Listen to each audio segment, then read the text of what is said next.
Now let's discuss about portfolio performance evaluation.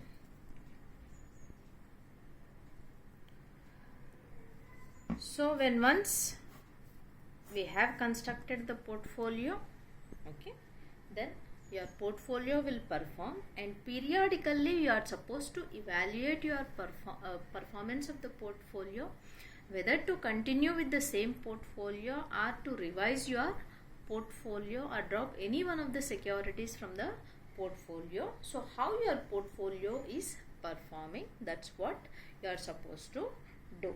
So it's the most critical areas of investment analysis, and its results can be used to assess the quality of the investment approach and suggest the changes to improve it.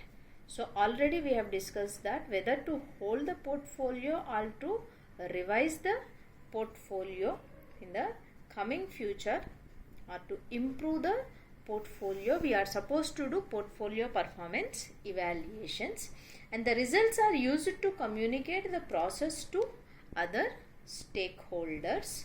So you have major stakeholders like external stakeholders will communicate how the portfolio has been performed. So to all your stakeholders, you have external and internal stakeholders. So external stakeholders are none other than investors, investment consultants, your competitors, regulators, etc.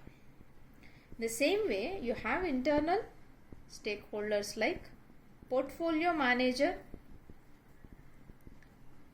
your marketing officer, your risk manager, your performance analyst.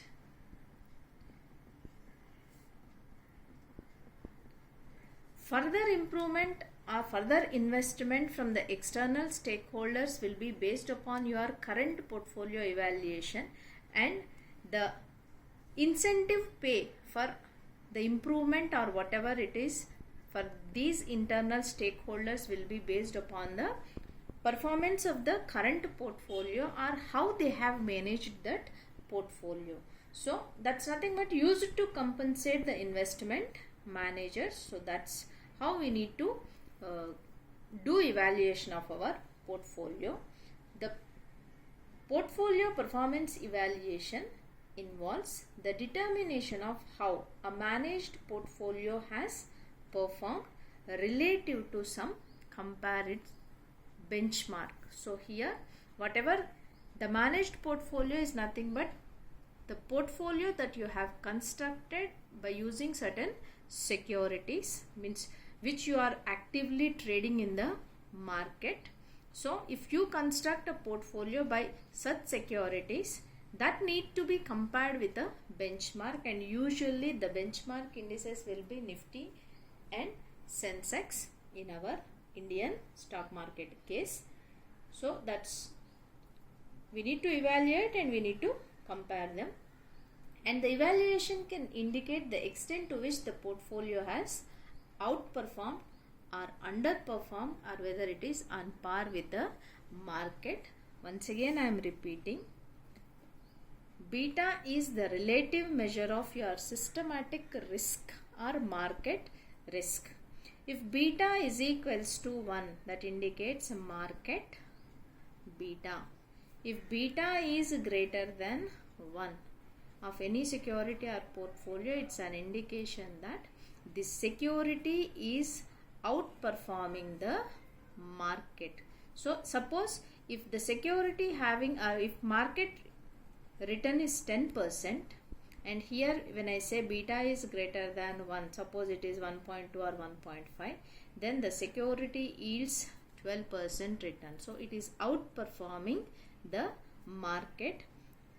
So that's the reason it is also considered as aggressive stock. So the stock with beta greater than 1 is considered as aggressive stock, And if at all beta is less than 1, so this is underperformed. Means if this is less than 1, suppose if at all it is 8% or 0.08 or 0.8. So ultimately it's an indication that if market is giving 10%, this stock will yield you 8%. As beta is less than 1, such stocks are considered as underperformed or defensive stocks. If beta is negative, so this negative beta funds are the fancy items for fund managers in order to decrease the unsystematic risk levels. So this is how the portfolio evaluation will be done, and it is mostly moving around the standard deviations or beta of the markets. Thank you.